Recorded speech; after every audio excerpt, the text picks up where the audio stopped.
You've seen them around in Metro Manila, but do you know why they're here? Where they work? Welcome to the world of online gambling.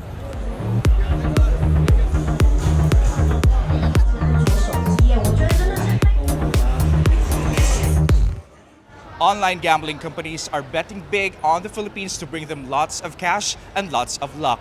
Here at the very first Gambling Expo in Manila, over 30,000 entrepreneurs, 100 exhibitors from 15 different countries are saying that the future in the industry is looking bright.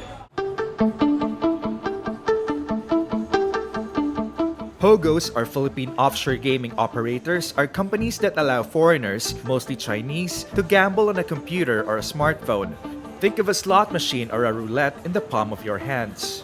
The dealers obviously cater to men. We can't even show you some of the clips we shot at the expo. Some companies leave absolutely nothing to the imagination.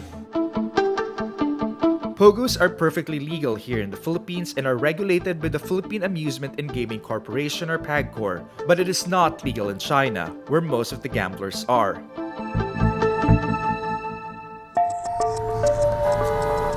To access the websites in China, one has to type the word bokai or spinach because it sounds pretty close to the Chinese word for gambling. The government estimates that there are some 130,000 Chinese workers in over 50 POGOs in Manila, but several insiders say that the number is actually over 300,000. Their presence has kicked up prices in the property sector.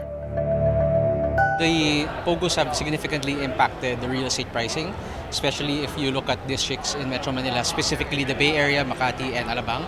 So we've been seeing a lot of the POGOs in the past 5-6 years really aggressively taking up space.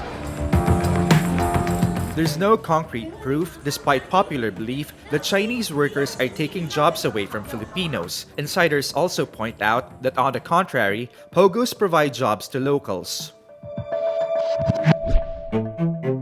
Rappler was able to talk to a Filipino who was hired to be a marketing manager for a POGO firm. Fluency in Mandarin is preferred but not required. He says employees get as much as 500,000 pesos in bonuses a year and a monthly rate almost twice the normal call center job.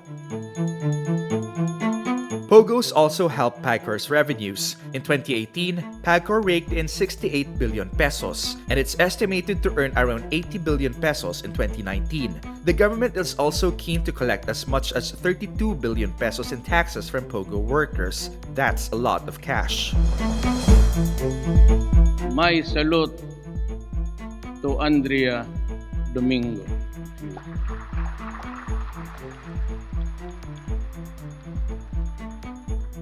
Magpasugal ka pa ng marami.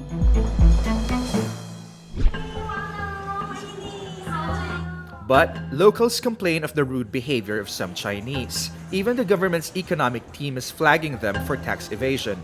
To resolve this, PAGCOR proposes putting them all in a dedicated, self-contained hub. This proposal does not sit well with the Chinese embassy. It expresses grave concern, saying this may infringe on the basic rights of Chinese citizens. China also ties the industry to cross-border money laundering. They say that hundreds of millions of Chinese yuan are bleeding out of China because of POGOs. Our investigation also shows that some workers are illegally recruited and get paid much less than they were promised. China even goes as far as to say that the industry is tied to kidnapping and murder cases. Despite these serious allegations, the Philippines, now considered a close ally of China, is saying that Beijing should show proof. Please institute complaint against these employers that are violating your rights, because this government will not allow any abuses committed against them.